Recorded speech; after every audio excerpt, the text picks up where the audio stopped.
Hello everyone, I hope you enjoy listening to the story. My name is Daniel Cart, and I am 27 years old.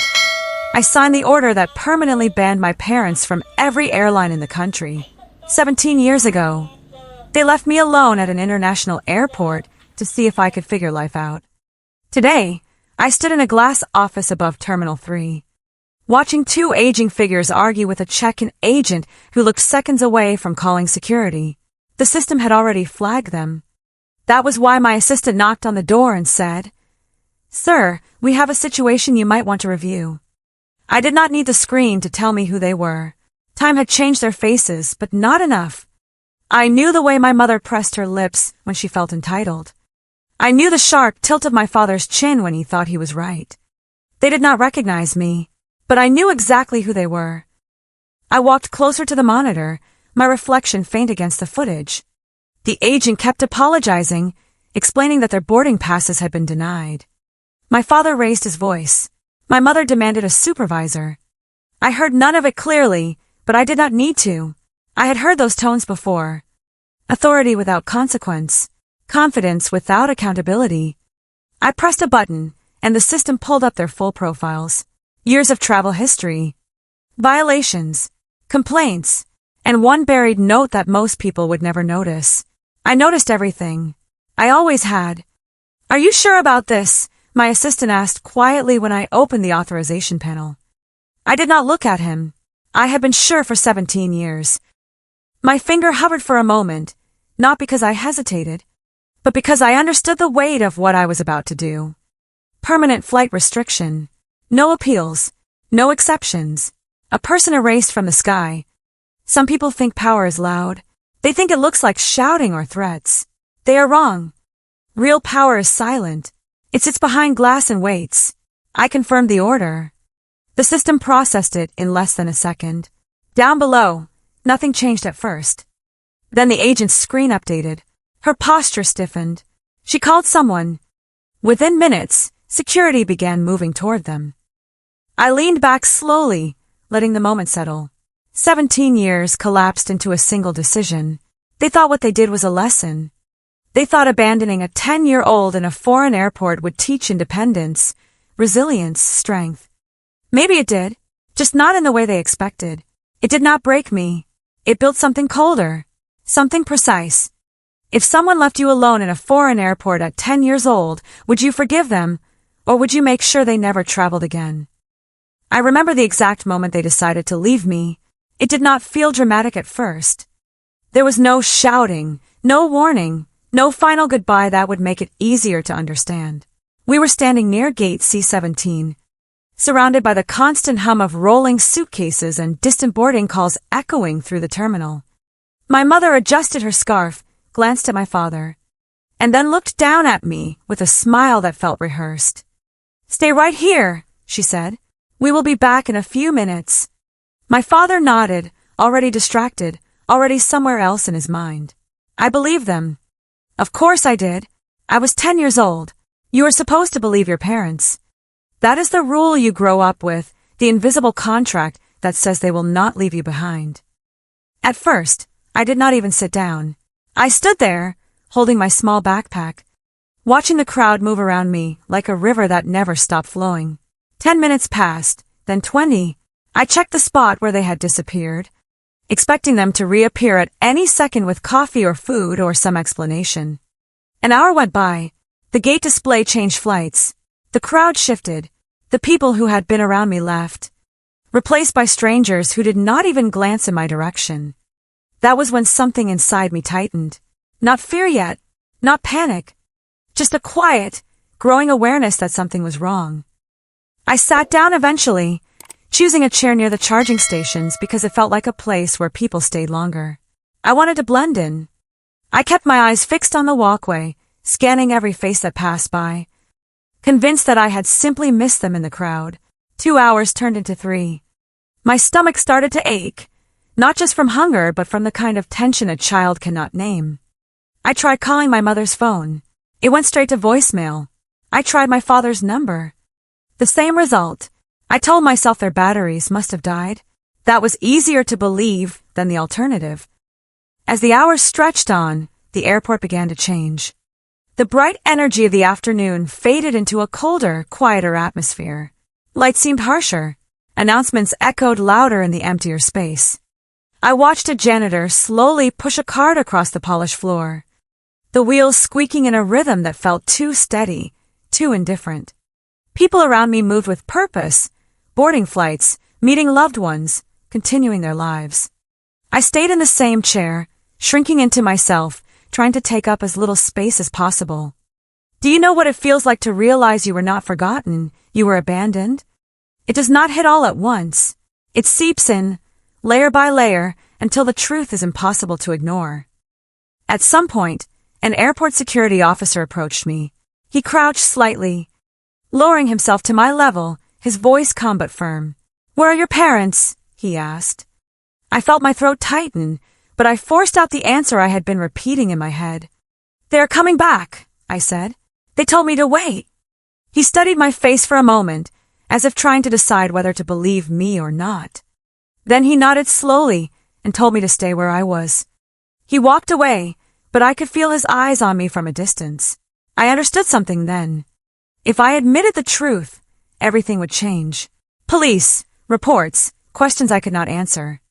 So I held on to the lie, because the lie gave me control. Night fell without ceremony. One moment the terminal was dim. The next it was quiet enough to hear individual footsteps echo across the floor. I curled up slightly in the chair, hugging my backpack, using it as both a pillow and a shield. I do not remember falling asleep, only waking up with a stiff neck and a deeper emptiness in my chest. They were still not there. No messages, no missed calls, nothing. Hunger gnawed at me, sharper now. And I counted the coins in my pocket before buying the cheapest thing I could find from a vending machine. It tasted like cardboard, but it kept me going. By the second day, the illusion had fully broken. I stopped looking for them in every passing face. I stopped expecting footsteps that would never come. The airport was no longer a place of waiting. It was a place I had to survive. A woman who worked at a nearby kiosk noticed me lingering and asked if I was okay. I nodded, always nodding, always pretending. She offered me a bottle of water anyway. I took it with both hands, whispering a thank you that barely made a sound. Small kindnesses felt dangerous, like they might expose the truth I was trying so hard to contain. Late that afternoon, the same security officer returned, this time with another staff member. A woman in a uniform who spoke gently but asked direct questions. I answered carefully, sticking to the same story, repeating the same line. "They will come back." The woman exchanged a glance with the officer, then crouched down in front of me. "What if they do not?" she asked softly. That question landed heavier than anything else. I did not answer. I could not. Because if I said it out loud, it would become real. They gave me a choice that day, not in so many words, but in the way they handled me. They could take me into the system, turn me into a case file, a problem to be processed. Or they could let me stay a little longer, give me time to decide what I wanted to do next. I chose silence. I chose to stay. I chose not to be found. That was the moment everything shifted. I stopped being the child who was waiting to be rescued. I became the one who understood that no one was coming. And once you understand that, something inside you changes permanently. I stopped being their child that day. I became something else. 17 years is a long time to disappear, but it is also a long time to build something no one sees coming. I did not leave that airport with a grand plan or some dramatic promise whispered into the night. I left with nothing but a quiet decision. If no one was coming to save me, then I would make sure I never needed saving again. The woman from airport staff helped me contact a temporary shelter, but I refused to give them my parents' names. I refused to be sent back.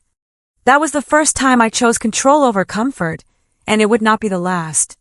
Life after that was not a clean story. It was not a straight path. It was a series of small, deliberate steps that slowly added up to something bigger than survival. I learned quickly that systems run the world, not people. Airports taught me that. Every movement, every decision, every clearance, all controlled by invisible layers most passengers never think about. While other kids focused on fitting in, I focused on understanding how things worked.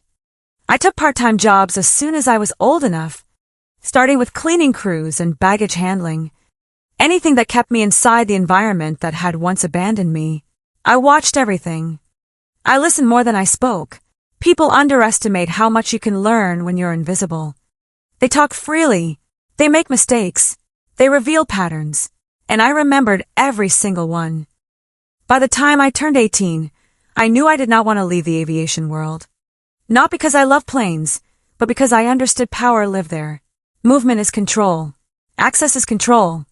If you can decide who moves and who stays grounded, you hold something most people never even realize exists. I enrolled in a public university, studying aviation management and regulatory law, working nights to pay for everything myself. I did not stand out. I did not need to. I was not there to impress anyone. I was there to position myself. My first real job was as ground staff at a regional airport. Low pay, long hours, constant pressure. I welcomed it. It gave me access. I learned how check-in systems flagged passengers, how security protocols escalated issues, how decisions moved up the chain. I saw where authority actually lived. It was not always with the loudest person in the room. It was with the one who could say yes or no at the right moment.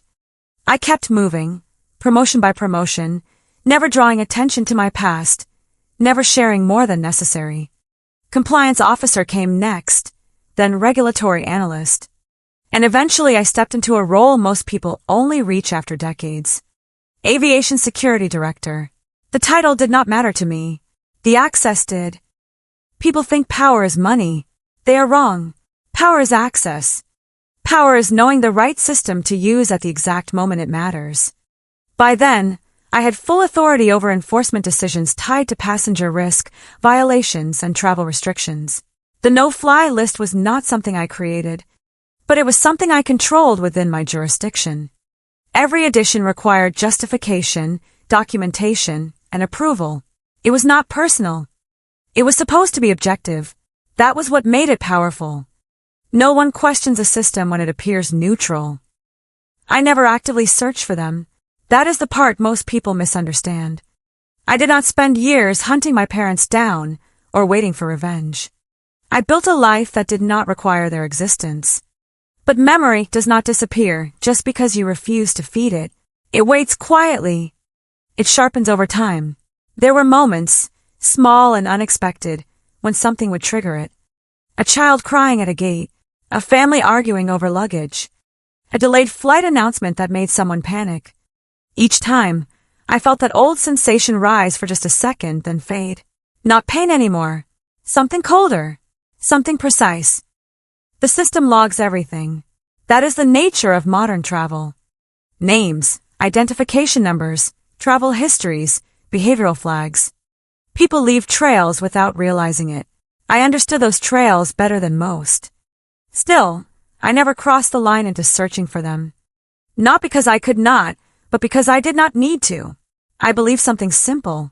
The system always finds everyone eventually. No one moves forever without intersecting with it again.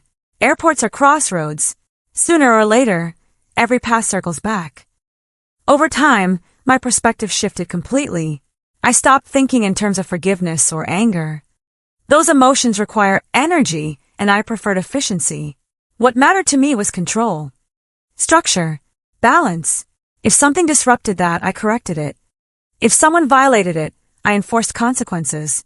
That was my role. That was my function. And I was very good at it. My colleagues respected me because I was consistent. I did not bend rules for sympathy. I did not escalate situations for ego. I applied the system exactly as it was designed. Nothing more, nothing less. Then one afternoon, everything aligned. It started like any other routine check. The system flagged a discrepancy tied to identification verification at a check-in counter. That alone was not unusual. It happens more often than people think. My assistant forwarded the case to me because the alert triggered a secondary review requirement. I opened the file without expectation. Just another name. Just another case. But the moment I saw it, something shifted. Not a surge of emotion. Not shock. Recognition. Immediate and absolute. Their names appeared on my screen. I did not rush to the terminal when their names appeared. That is the first thing you need to understand. People expect revenge to be emotional, impulsive, explosive. Mine was none of those things. I closed the file for a moment, leaned back in my chair, and let the silence settle around me. 17 years collapsed into a single line of data, and yet I felt nothing urgent pulling me forward. I had spent too long building control to lose it now. When I finally stood up, it was not out of anger. It was procedure. By the time I reached the observation corridor overlooking the check-in area, security had already formed a loose perimeter. They were not aggressive yet, just present, watching, waiting for instructions. My parents stood at the counter, visibly frustrated, their voices cutting through the low hum of the terminal. My father's hand slammed lightly against the desk as he spoke, his tone sharp with entitlement. My mother leaned forward, her expression tight, insisting on escalation, demanding to speak to someone with authority. I recognized every gesture. Nothing had changed.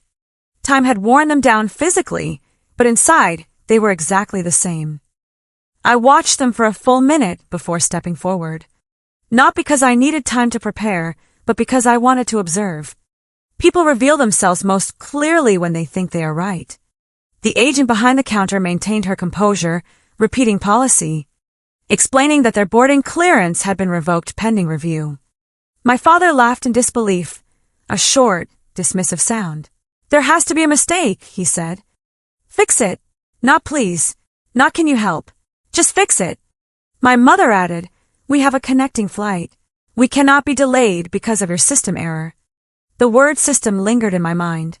They had no idea how right they were. I stepped into their line of sight without announcing myself. The agent glanced at me first, relief flashing across her face for just a second before she straightened her posture. Sir, she said quietly. My parents turned at the same time. Their eyes passed over me without recognition. The way you look at someone you assume is just another employee. For a brief moment, I considered letting that remain. Letting them walk away confused, denied, insignificant. But that would not complete the equation. This was not just about denial. It was about understanding. What seems to be the issue? I asked, my voice even controlled. My father answered immediately, stepping closer as if proximity alone could shift authority. Your system flagged our tickets incorrectly. We need this resolved now. My mother nodded in agreement, her gaze scanning my uniform, trying to assess my rank, my usefulness. I held her stare for a second longer than necessary. Still nothing. No recognition. Just calculation. I had become invisible to them in a completely different way. There is no error, I said. The words landed calmly, but they carried weight. My father frowned, irritation sharpening his features. Then explain it, he snapped. Why are we being denied boarding? I turned slightly, gesturing toward the nearby screen where their status had been updated. Your travel privileges have been revoked, I said. Effective immediately. My mother's expression shifted first, confusion breaking through her confidence. Revoked? That does not make any sense, she said. We have done nothing wrong. That sentence almost made me smile. Almost.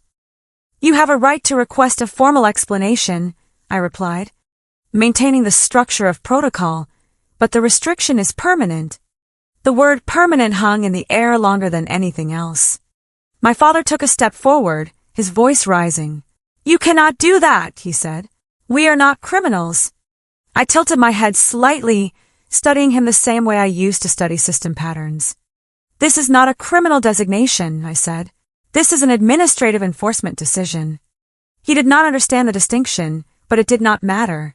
The outcome was the same. My mother's eyes narrowed as she looked at me again, this time with more focus, more attention. Something in my voice, maybe the cadence, maybe the lack of reaction, triggered a flicker of recognition. Have we met before? She asked slowly. There it was, the first crack. I held her gaze, letting the silence stretch, just enough to make the moment uncomfortable. Yes, I said. A long time ago. My father glanced between us, irritation giving way to uncertainty. What is this? He demanded. If this is some kind of personal issue, you need to step aside and let someone else handle it. I let out a quiet breath, not of frustration, but of finality. It is personal, I said, but it is also fully within policy. My mother's face paled slightly as realization began to take shape. Wait, she said, her voice softer now, searching. No, that is not possible. I stepped closer, just enough to remove any doubt. Gate C17, I said. You told me to stay there. You said you would be back in a few minutes. The color drained from her face completely. My father's expression froze, the pieces aligning too quickly for denial to hold. For a moment, no one spoke. The noise of the terminal faded into something distant, irrelevant. My mother's lips parted, but no words came out. My father looked at me as if trying to rewrite the past in real time. As if there was still a version of this where he was not responsible. We came back, he said finally, his voice unsteady now. We looked for you. I held his gaze, steady, unyielding. 17 years late is not coming back, I said. My father's shoulders dropped first. Not dramatically, not like in movies, but just enough to show the shift. The confidence drained out of him in small, quiet pieces. My mother, on the other hand, stepped forward as if she could still fix this with words. You do not understand, she said quickly, her voice trembling now. We were trying to teach you something. We thought you would call for help. That someone would step in. It was supposed to make you stronger. I watched her carefully, searching for any sign of regret that felt real. There was none, only justification, wrapped in panic. You left a 10-year-old alone in a foreign airport for 2 days, I said. My voice did not rise. It did not need to. That is not a lesson. That is abandonment. My father ran a hand over his face, avoiding my eyes. We came back, he repeated, weaker this time, like the sentence itself had lost meaning. You were gone. I nodded once, acknowledging the statement without accepting it. Yes, I said. I was. The silence that followed felt heavier than anything they had said. Around us, people had started to notice. Passengers slowed their steps, glancing over, sensing something unfolding. Security stood closer now, waiting for my signal. My mother reached out, her hand hovering in the air as if she could bridge 17 years with a single gesture. Please, she said. We can fix this. We can talk. We are still your parents. I looked at her hand, then back at her face. No, I said quietly. You stopped being that a long time ago. I turned slightly toward the agent and nodded. That was all it took. The system had already processed the restriction, but now it moved into enforcement. One of the security officers stepped forward, his tone professional but firm. Sir, ma'am, you need to come with us. My father stiffened immediately, instinctively resisting. This is ridiculous, he snapped, though the force behind his words was gone. You cannot treat us like this. The officer did not react. He had heard it all before. This is not optional, he replied. My mother's composure broke completely then.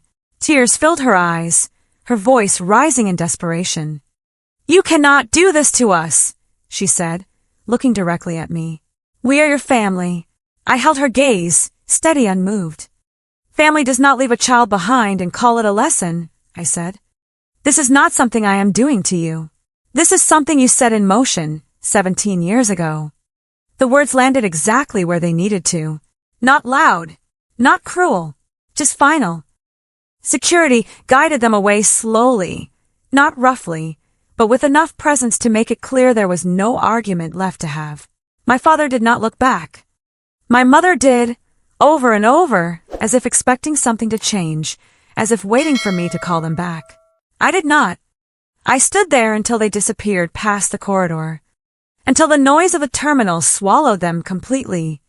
Then I turned and walked back toward the glass office above the terminal, the same place where this had begun. Everything looked the same as before. Planes arriving, planes departing, thousands of people moving through their own stories, their own destinations. I sat down, opened the system again, and moved on to the next case. That is the thing about control. It does not pause for reflection. It continues. But for a brief moment, I allowed myself to look at the departure board, rows of cities lighting up in sequence. Everyone was going somewhere. Not everyone was allowed to come back. So tell me, if you were me, would you have let them board that plane? I do not know if what I did counts as justice or something colder. Maybe both. What I do know is this. Some choices do not end when the moment passes. They echo. They wait. And one day, they come back in a form no one expects. I was just a child sitting alone under fluorescent lights, believing someone would return. They never did, so I became the kind of person who does not wait anymore. The kind who decides who moves forward and who stays behind. Life has a way of balancing things out, just not always in the way people hope. If this story made you feel something, take a second to like the video and subscribe for more stories like this. And I want to hear your thoughts. Was I too harsh, or was this exactly what they deserved? Tell me in the comments.